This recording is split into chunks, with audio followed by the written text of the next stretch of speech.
Have you shucked for people whose names we might recognize? It's funny you say that. I am such an oyster nerd. Like, I was at the Masters recently and there was someone famous there, but I don't know who they were. They were a football player or quarterback for some team. And I'm like, how many oysters do you want? And the person behind me is pinching me, going, that's blah, blah, blah. And I'm like, does he want oysters or not? Welcome to Oysterology, a podcast about oysters, aquaculture, and everything from spat to shuck. I'm your host and the food walker, Kevin Cox. Today on Oysterology, I'm hanging out with a guy who's turned oyster shucking into both a calling and a way of life. My guest is Rutvik Patel, founder of the Wandering Shuckers Co, a New York-based oyster pop-up and catering business known for bringing fresh oysters and the stories behind them to festivals, events, and raw bars across the country. With a background that spans restaurants, photography, and a lifelong love of people, Rutvik has turned shucking into both a craft and a community. Born in India, he moved to the U.S. as a teenager, haphazardly navigating the culture shock of suburban New Jersey and a blur of odd jobs across bars, restaurants, photography, and fish deliveries. Somewhere in that mix, Rutvik discovered oyster shucking, a skill that would take him from catering gigs to competitions, festivals, and eventually a full-time life built around the half-shell. Along the way, he reconnected with Mahnaz Damania, a girl he met in India and was later drawn back to.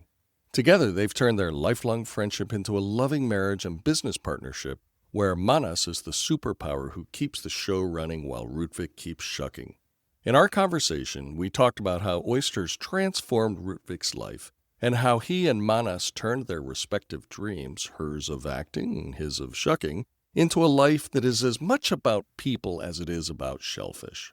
So grab your bucket belt and shucking knife and wander toward the crowd as we hear about how a kid from the dry heat of Gujarat became a certified oyster specialist, the kindness of oyster people, why competitive oyster shucking should be a sport, what defines a perfectly shucked oyster, the allure of humility and the magic of torch-kissed oysters, and why every restaurant serving oysters needs a real shucker front and center, with certified shucker, social genius, and wayfaring wanderer, Rutvik Patel. Rutvik Patel of the Wandering Shuckers Company. It is so awesome to have you as my guest on Oysterology today. I have heard so much about you, and it seems like at some point during almost every conversation, someone mentions you. So I finally get to talk to you live and find out who you are and what this is all about. So welcome.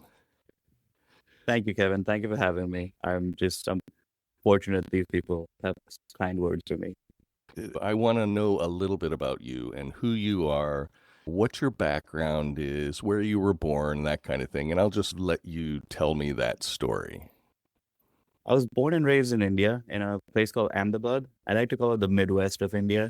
And kind of mentality-wise, too, it's probably the Midwest of India.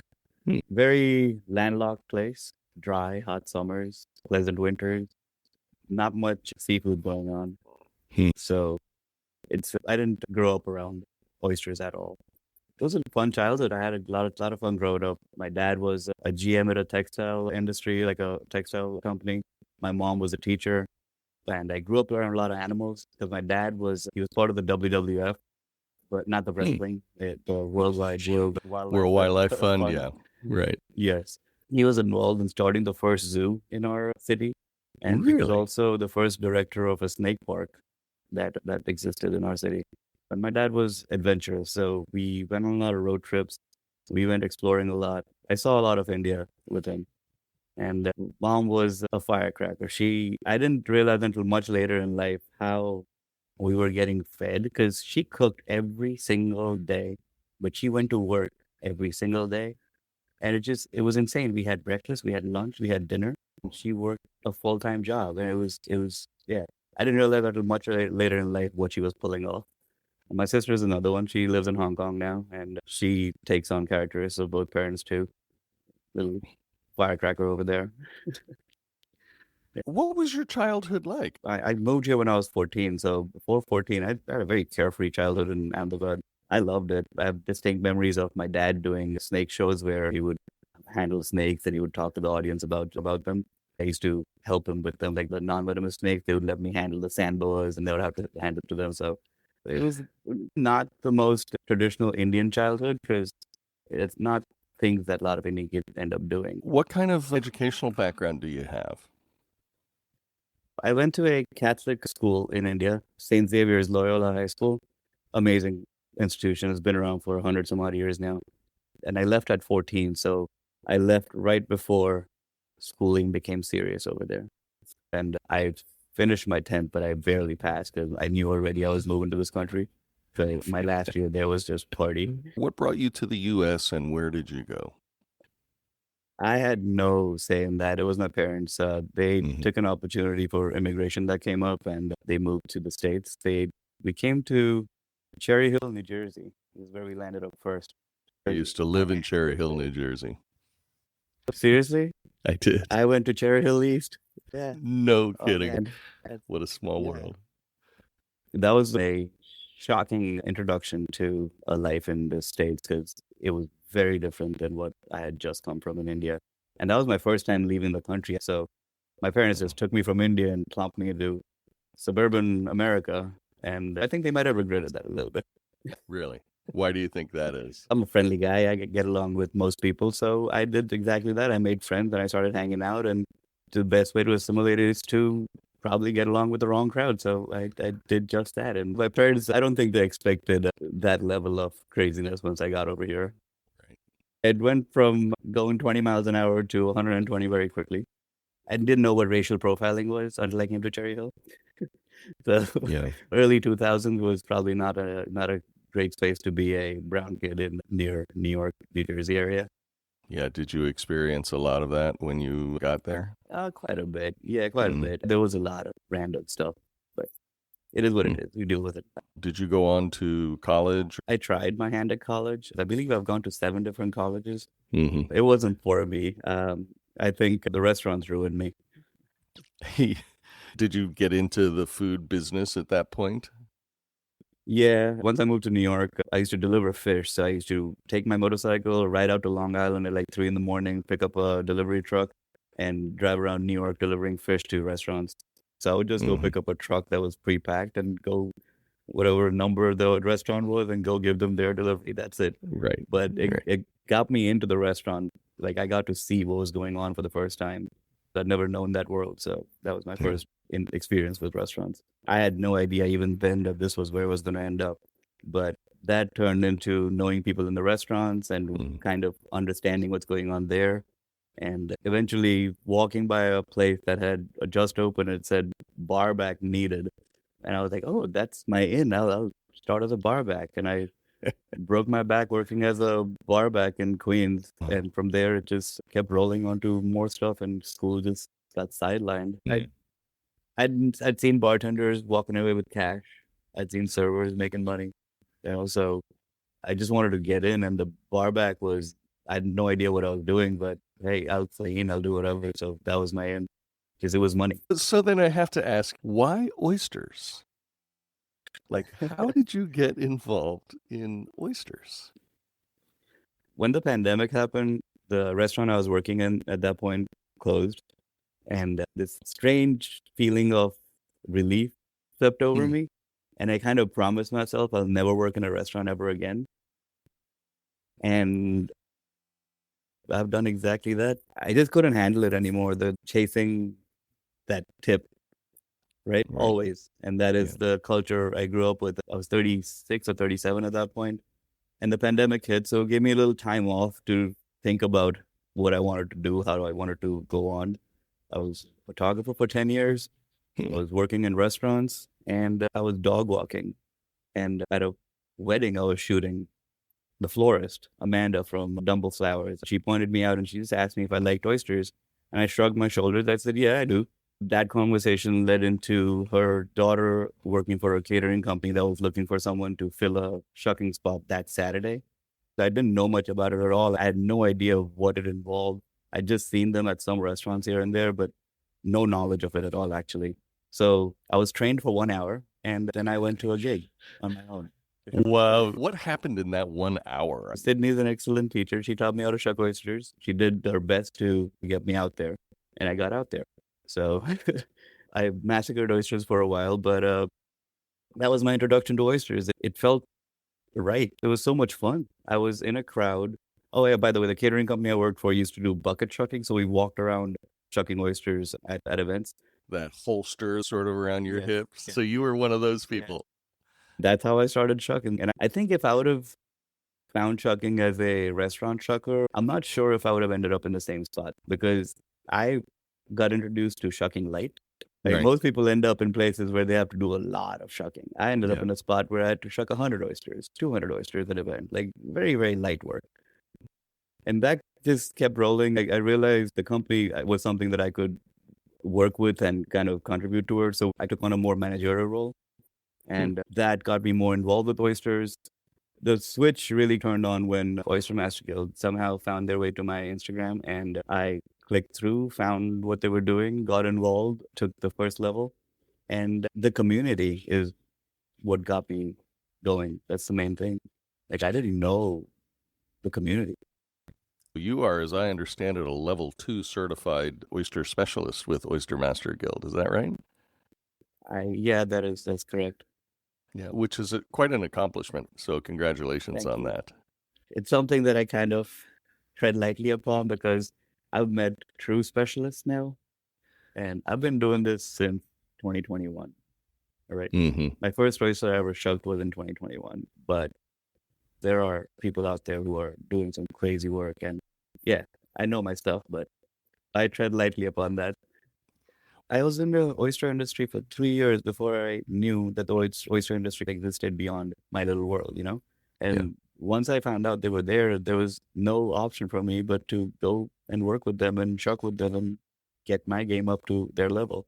You went to these folks and you said, let me shuck with you? Essentially, I just made myself available. I went everywhere. I once I quit the catering company, me, my wife, and our dog, we took the van and we went on an 8,000-mile road trip. We went all the way down South Texas and back and met a bunch of folks along the way and just shucked everywhere. 'Cause I wanted to do that. I wanted to meet everyone. I wanted to hang out with people who were in the same mindset as I am about this and kind of just get better at what I'm doing. I think about my horrendous shucking abilities. It's just an embarrassment. No, everyone should just keep shucking. That's all it is. I massacred oysters for 3 years. I really thought I was great at my job. I wasn't. It took someone to show me. And not every shuck is going to be perfect, right? You just can't. It's not, that's not practical. So the knowledge of knowing what to do is more important than actually getting it done every single time, because once you know what you have to do, you work towards it. And eventually you get to a spot where every shuck just becomes perfect. If you started shucking with the little holster belt set, that means that you were hand shucking. So you learned the hard way, which probably was an advantage for you, right? I had no idea.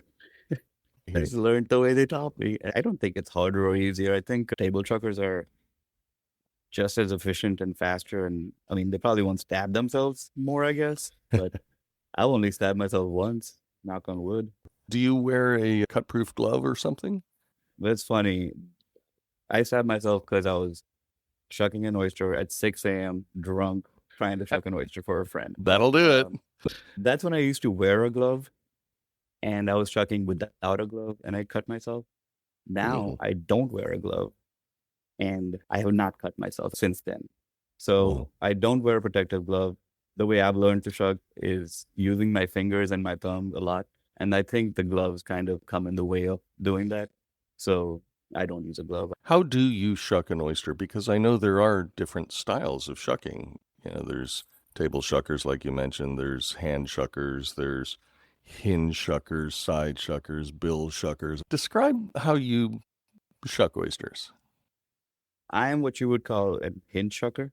Mm-hmm. I shuck in my hand, and traditionally hand shuckers will either go from the hinge or the side. But the knife that I use, the Deglon, it's supposed to be a side shucking knife, and I just go to the hinge. I've been fortunate enough to have traveled and hung out with enough people that have learned all those styles. During Jazz Fest, I was forced to use essentially all styles because I was so tired. But then I just done the Masters. And then a week after that, we went to Jazz Fest. We did 23,000 oysters. And I had to pull out everything because my hands just weren't working at one point. So I started table shucking. Then I started bill shucking, which is by far the easiest way to shuck an oyster if you know what you're doing. Is it really? Yeah, they're one open from that side. It's just finding that little spot to get the blade in there so you can then open it, right? Yeah. But you've seen Gardner Shuck, right? Gardner Douglas? Yeah, and Gardner has also been a guest on Oysterology, and he's a wonderful guy, and I love his podcast as well. He's a fast bill shucker, too. I learned how to bill shuck from Kelly Keefe at the Masters, and she actually is so nice. She sent me a knife and a block that she makes so I could learn how to bill shuck, and I figured it out. Wow. Thank you, Kelly. We recently went to the PEI Shellfish Festival as a team, Shuck Team USA. It was 6 or 7 of us, and we actually won the Raspberry Point shucking competition. Brian Clark from Florida, he shucked 12 oysters in 58 seconds. Then Quincy from Maryland came in third. So it was amazing going there with these guys, getting in the Airbnb, staying with all of them, hanging out for the festival, meeting Jason Woodside from Banjo Knives. The experience was brilliant. I'm so glad we drove up there. It was, And thank you to all the sponsors who came through. An Airbnb full of oyster nerds. That sounds like an absolute blast. As a matter of fact, it almost sounds like you and the other shuckers are like pro golfers on the tour.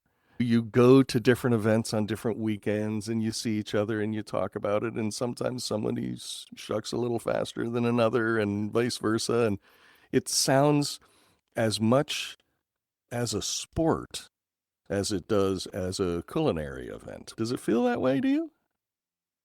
Now we're talking. It should be. I think it should be viewed as a sport. It is intense. It's a lot of fun.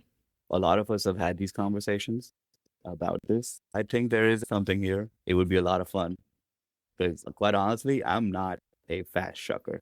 Like, I'm getting better as a shucker because I compete. I hang out with these guys who are just trying for perfection all day long. So how do you get into a shucking competition? Are these things that you need to qualify to get into, or how does that work? So most of them you have to apply to, and they look at your background. I got lucky, I guess. I think the Philadelphia one, which Gary had put together, a very well organized Shuck Fest there. That one, he invited me to shuck in because of, again, I think just me being involved in the oyster community and just being present everywhere. So thank you for that invite, Gary. From there on, it just kept rolling. I just kept looking for competitions to go into. So I found a couple of smaller ones, and then I applied to nationals. When they accepted me, I was just over the moon about that. That was a wild card over there. So that's where I met Jay Gillette. I met him for the first time at Masters. Such an awesome human being. I'm just looking lost like a puppy over there, trying to figure out what to do. And randomly just walks up to me and goes, "Hey man, I'm Jay. How can I help? Like, what can I do? Anything you can need, like, let me know." And just walked me through practice, walked me through a few boxes, and helped me out with that. So that's the gist of this community there. Like, everyone is just so nice. I love it. So I wanted to just be more involved. So started going to more competitions. And after nationals, Harvest on the Harbor in Maine. I think Virginia, you've had her as well. Virginia Schaefer, the Lady Oyster, yes. She's wonderful. She'd thrown another brilliant little event in Maine. So I just kept looking for more stuff to go to and got more involved. So you've now shucked at events in the United States and in Prince Edward Island, Canada. Have you shucked other international events yet? I went to TFAF in Maastricht, Netherlands. So that was the only other place. So what defines a well-shucked oyster? Perfectly shucked oyster will look like it hasn't been touched. No cuts, no stabs, the full oyster there with all its liquor there. Yeah, that's the perfectly shucked oyster placed perfectly on the plate. Do you find when you're doing shucking competitions that the quality of the shell and the development of the oyster is good for shucking, or is it just sort of a random thing you don't know what you're going to get? Should I go here? All right, let's go here. Let's go here. I was just in Baltimore for an event, and we had a shucking competition there. I was supposed to plate 12 oysters. I plated 5, I think, or 6. Again, maybe because I don't shuck those oysters every day, sure, but also because 7 of those oysters decided just the hinge just blew out. So the bottom of the oyster just fell out because there was a lot of boring sponge. Now, this is a competition. Why are we using these oysters? Why aren't we using, I know there are local wild oysters and all that, but I think competition should be where you have some decent oysters to shuck, you know? Yeah. I don't care if they're wild or farmed, but just shuckable at least. When you do a competition, do they have a big batch of oysters and then you, the shucker, select from that batch, or do they select the oysters and give you the tray that you're going to shuck? No, they give you a box. So different competitions have it different ways. So in PEI, we got 14 oysters and we had to pick 12. So yeah, essentially you get a box and you pick your 12 or 24 out of that. So what is your view on the flip? Okay. I don't do it. I learned not to do it. I know it's cultural some places. If you're in Australia, I guess flip it. But they look so pretty if you don't flip it. But again, I don't flip it. I'm not a flipper. No flipping. And indeed, you can be penalized if you flip, right? Yeah, because they think it's to hide anything. So at Nationals, I had an oyster fly out of my, I opened the oyster and it went away with the top shell. So I had nothing in my hand, just an empty shell. And that's a 20-second penalty. And that was my first time competing at Nationals. I was nervous too. I didn't know what to do. So I just plated the empty shell and took a 20-second penalty. But I walked off stage and someone tells me, why didn't you just cut another oyster in half? And I'm like, what? He goes, yeah, you should just cut another oyster in half and put it on that oyster, and that's less of a penalty. And I'm like, how do you think of that on stage? Right. But these guys are thinking of everything. Like when I walked up on stage at Nationals, I had one knife in my hand. And I saw Honor walk up, I think, and he had a pouch with like 5 knives in it. And that's when I was like, oh shit, what if my knife snaps? Yeah, these guys are serious about this. And they're so good at it. It's amazing. So let's talk about the Wandering Shuckers. What was the genesis of that company beginning? It was for me to shuck more, essentially. So I was doing 100, 200, and once we got involved with OMG and I saw what people were doing out there, I just wanted to shuck more. So the Wandering Shuckers was my way of getting into that. My name on Instagram has always been The Wandering Something. So I just changed it to Wandering Shuckers. And the Co, because I didn't want to shuck alone. I wanted people to be with me. So the Wandering Shuckers Co. And I started shucking oysters at bars in my neighborhood, doing tasting classes, just to be more involved, essentially, just do more, shuck more. So that was your vehicle to formalize who you are and the fact that you're available for shucking. Yeah. What is the business model for the Wandering Shuckers? So we do catering events. We do a lot of pop-ups and now festivals. So the main moneymaker is catering, of course. We want more catering events, more weddings, more corporate, Yeah. But the pop-ups are where the fun is. I love doing pop-ups. It's just the most interactive, free-flowing way of shucking oysters, I think. So what is the difference between a catering event and a pop-up? Catering event, one, it's already paid for, so I don't really have to sell anything. I go there and I'm being a certain way at an event that the event needs me to be, whatever that is. But a pop-up is different. I have to sell the oysters, right? So I have to talk to people more and I have to interact and get them to try oysters. So I get to be myself more. I get to do my bartender serving gig. That's really helped me with this because as much as I don't want to work in restaurants, I have a set of skills and a bunch of experience doing this. And I do enjoy it. I just don't want to do it for 8 hours for somebody else. Yeah. So the pop-ups are my favorite, but I would love more catering events for whoever's listening. Oh, I'm sure there will be more coming. With pop-ups, I get to decide how many oysters I take, what the pricing is, if I want to mess around with torched oysters or if I want to serve them raw. Traveling has also opened me up to the kind of oysters I serve, the kind of mignonettes I serve, the kind of cooked oysters I serve. So I mess around a lot and I have a lot of fun with oysters when I'm doing my pop-ups. So what's your setup, especially if you're doing grilled oysters in addition to half shells? What equipment do you bring with you? It's funny. I realized the amount of work they had to do to set up the pop-up was insane. Like you had to take a grill, you had to take the raw bar as well if you're doing raw. So there's a lot of stuff you had to do. And in New York, that's just not possible. I can't carry a grill around everywhere. Right. So I decided to use a creme brulee torch. I also tell people the oyster is not cooked all the way. It's just getting the cheese and the butter and everything is getting nice and hot. And that's the gist of it. But that's my loophole here, creating a little torch oyster industry. It actually makes total sense to me, both logistically, just from moving around and trying to bring everything you need, but also my biggest criticism of grilled oysters is that the oysters are often overcooked. And to me, a cooked oyster tastes and feels very different. It's a different kind of eating experience. Whole different experience, yes. And Yeah.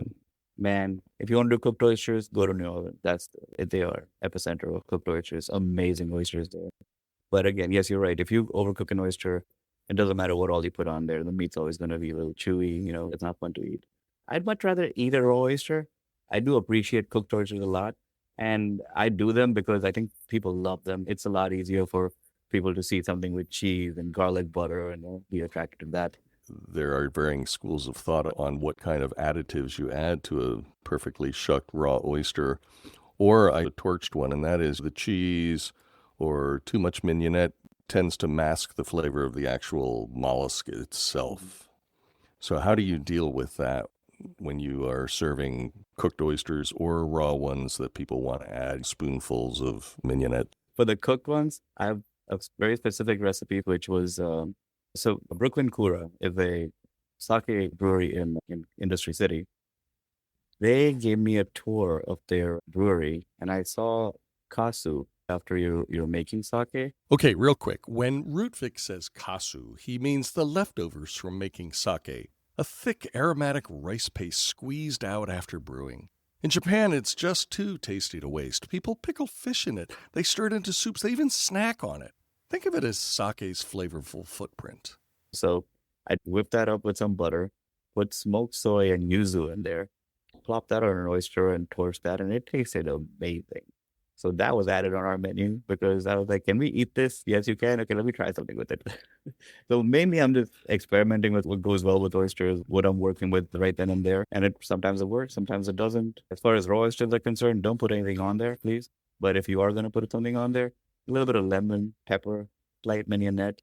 I like how Spoo does it down in Sidecar in New Orleans. He gives you very little mignonette. Like he gives you just a tiny amount of mignonette because he's like, that's all you need. Have you experimented much with alcohol as additives to a raw oyster? Yes, I love doing that. Recently, Isco Spirits sent me a bottle of their gin that's made with oysters, and I've been spraying that on my oysters in my Wandering setup. Gin on oysters is brilliant, and their gin on oysters actually tastes really good. I agree. Manya Rubenstein was a guest also on Oysterology from Isco in Rhode Island, and I tried it with Manya's oyster gin, and I was humbled by it because it was a beautiful combination. You have to try that with a very briny oyster now. I recently picked up a bunch of oysters from my friend Dan down in Maryland. He runs the Fallen Pine Oyster Company. Yeah. And he's got the saltiest oysters I know from down there. And you put that gin on there, it almost feels like you're eating a martini. You're making me hungry, and I haven't even finished my coffee yet. So what's the geographical reach that you have with the Wandering Shuckers Company? I mean, I'll go anywhere. Yeah. If you know the oyster community, if you're involved in it, you know that you can essentially get oysters anywhere nowadays, fresh oysters. And I'm fortunate that I know these people, so I can show up anywhere to do an event. And I've done events across the country. So yeah. I'm trying to picture you at an event, especially at a pop-up. Now, you have a partner as Mahnaz Damania. Tell me about her and tell me what role she plays in the Wandering Shuckers Company. Oh, man. Someone just referred to her as superhuman, and that's what she is. She was just on Broadway recently with Life of Pi. Really? She's done a Bollywood movie. She's been in the acting industry for a while here. She's been a dog walker. She's shucked oysters with me for the last 4 years. Let's be clear, Rutvik's spouse and business partner, Mahnaz Damania, isn't just the organized powerhouse behind the Wandering Shuckers. She's an accomplished actress who trained at the Stella Adler Studio in New York and has appeared on Broadway, in Indian films, web series, and stage productions. She brings that performer's discipline and storytelling instinct into the oyster world, turning each shucking event into a culinary performance that blends craft, theater, and hospitality with outstanding oysters. She's the master puppeteer in the back. She's head of catering. She's head of Popups. She's doing all the outreach. I do the social media and I do Shuck Oysters and I do all the sourcing and everything. But without her, this is not a thing I can do. It's not possible. What a team. I will definitely link Mahnaz and whatever social media links she has in the show notes so that listeners can learn more about her as well. How did the two of you come together? So we met when she was 13 and I was 14. She was playing basketball and I'd never actually seen a girl play basketball in my city. So I was just drawn to her and I wanted to talk to her. So we spoke, we became friends. It's been 1998 that we met. Did you meet in the United States or did you meet in India? In India, right before I left. So how did you guys reconnect after you left India? So in 2009, I was living in New York, bartending somewhere in the city, and I just needed to get out. My head was just not right, so I needed to go home. Mm-hmm. So I bought a one-way ticket to India, and I landed up at her doorstep. And I stayed with her for 6 months. We weren't dating or anything. We were just friends. She wanted to go to acting school, which was in New York. She applied. She got through. We got the funding together. And she moved to New York. And we started dating right around that time. She's amazing. Dude, you're a romantic at heart. I can see it and I can hear it. That is an amazing story. Now, one of the things that I understand she helps you do is described as a storytelling aspect of the oysters and that sort of thing. Tell me a little bit about that. It's, you got to sell stuff, right? And what sells or what's important about what we're serving here is the story. Of course, the anatomy is important. The perfect shuck is important. All that is very important. But the most important part, according to me, is the story of the oyster. For example, I'll refer to Hama because that's been my most amazing experience. Hama Oysters is one of my very favorite places in the planet. Yeah, I love them. I can't wait to be back there. Yeah. But I was, on my 40th birthday, I had arranged for a lunch and I was expecting to hang out there for half an hour, maybe an hour, eat a few oysters and be on my way. I wasn't really expecting much else. I spent 10 hours. I swam in the blue pool with Adam. It was so special. And to know that oyster, that blue pool, if I'm serving them in New York to someone, to tell them about that place, to tell them about that story, about that family, I think that's what makes this special.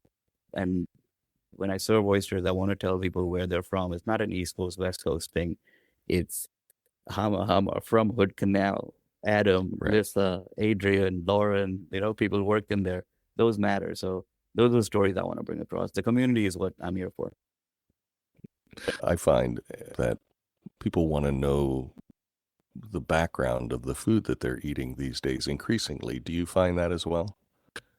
Yeah. Especially with oysters, especially with raw food, because you want to know the source. You want to know where they've come from. You want to know the harvest date. They want to get wet. They want to get muddy. They want to get dirty. And they want to hold those oysters right off the cage or off the bottom in their hand and shuck them while they're still standing in the water. And that story fills in everything behind the flavor. Yep. And especially in a place like New York where people are so disconnected from everything else. Like I say this all the time, like oysters literally introduced me to the rest of America because I get to meet people and know people who I would never, ever have come across in New York. So I was in a nice little bubble and it was fine. But getting out and getting to meet these people, getting to know the oyster community and beyond has really enriched my life in New York. Because when I serve an oyster, I get to do something and say something and be a way that not a lot of people can. What would you say is your most memorable oyster shucking experience? That question. All right, this was an easy one. Jazz Fest, New Orleans. Oh man, I love that place. Jazz Fest was I can't believe that happened to me moment, because when I was younger, I used to joke around with people that I'd give my left arm to watch Pearl Jam live. And I couldn't believe that I was sitting there shucking oysters, watching Pearl Jam live, full circle moment for me, and shucking with amazing people. Justin, Lindsay, Jeffrey Spoo, Julian, Corey, Peyton, just the best crew and amazing oysters and the atmosphere. We're going to go there again next year. I can't wait for it. Have you shucked for people whose names we might recognize? It's funny you say that. I am such an oyster nerd. I was at the Masters recently and there was someone famous there, but I don't know who they were. They were a football player, a quarterback for some team. And I'm like, how many oysters do you want? I did not know. And the person behind me is pinching me, going, that blah, blah, blah. And I'm like, does he want oysters or not? So I might have, I'm sure I must have, because the Masters, there's a bunch of people. I'm sure at Jazz Fest, there must have been someone. It sounds to me like the oyster is the great equalizer, and it doesn't matter if you're a quarterback or anybody else. Maybe you even shucked for one of the band members in Pearl Jam. Who knows, right? I kept asking, so I hope our plate reached them. So if you could select any place on the planet to do a shucking event, where would that be? Galway, Ireland. Ireland. I want to go there. Yeah, I don't want to compete. I just want to go there. Right. I mean, if I was there for the competition, sick. That would be amazing. But I'm not sure that's a reality. But going there, hanging out with all those people, shucking with them would be the dream. Living the dream. You are living the dream, I have to say, but that dream will continue and expand. So, there's no limit to that dream. I'm really glad I found Oysters because the restaurant industry is something where people do a lot of work for very little. And a lot of times, oyster truckers are not front and center at a restaurant serving oysters. And I think that's a disgrace. If you're serving oysters, at the very least, have someone who knows how to shuck them, who knows what they're doing. Because the oysters deserve it and the customers deserve it. And the price point you're paying for them. So just do the right thing. Once you have an oyster in your hand, all you got to do is find out where it came from and figure out how to get more and then get your stuff going. If you're serving food, raw food, oysters, you want to make sure that it's being served the correct way, the right way, and the best way possible. So having someone there who knows what they're doing, who understands what a bad oyster is versus a good oyster, who understands if there's shell in there or no shell. Like it's simple stuff, but at the end of the day, you need someone to look at what's going on and either fix it or do it the right way. When people ask me, where would you go for oysters in New York? I make it very easy and I tell them, come find me at my pop-up. Because consistency is an issue. So how do I find you at your pop-up? I can go on your website, the Wandering Shuckers Company, and we'll have a link to that in the show notes. But if I'm coming into New York for a day or two, how do I find you? We have pop-ups almost every weekend. So we're either somewhere in Brooklyn or somewhere in Queens. Some days we have multiple pop-ups. So I'll be doing a pop-up in Queens. Mahnaz will be somewhere in Brooklyn. We'll have someone else doing one somewhere else. So all this information is always on Instagram. We put it up right on our profile page. We're always popping up somewhere. How many people do you have working with you? It's you and Mahnaz and any others? We have a few freelance oyster shuckers with us who help me with the pop-ups. Great shuckers, all of them. So what's next for the Wandering Shuckers Company? What's the rest of that dream? Long term, I don't know. Keep wandering, keep shucking around, finding out. That's the plan. I just want to keep shucking. So I'm glad Mahnaz is there in the background to actually hold things together because I just want to shuck around. Well, that sounds like a damn good plan to me. So just keep doing what you're doing. Thank you, Taylor. Can I call out a couple people real quick? Please do, yes. Yeah. Some people who've affected this whole thing that I do. Andy Rogers in Maine, running Jolly Rogers. Jeffrey Spoo in New Orleans with Sidecar. Lindsay Allday. Jay Gillette. Julian in Texas is doing a great job. My friend Dan Worrell, Fallen Pine Oyster Company, and Dan Wangler with the Seafood Dude. All of these people are the reason I'm able to do this at the level I am. People that you just identified are on my list. So fair warning to any of you hearing this, I'm coming for you because I want you to be guests on Oysterology too. Can't wait to hear all of them.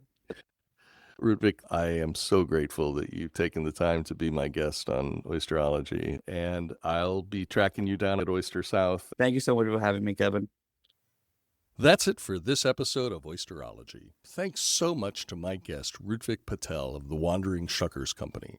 From New York's raw bars to national shucking competitions, his story reminds us that when you chase your dreams with humility and heart, happiness follows. And if those dreams involve oysters, you soon learn it's not the shellfish that matter most, but the community of people shucking beside you.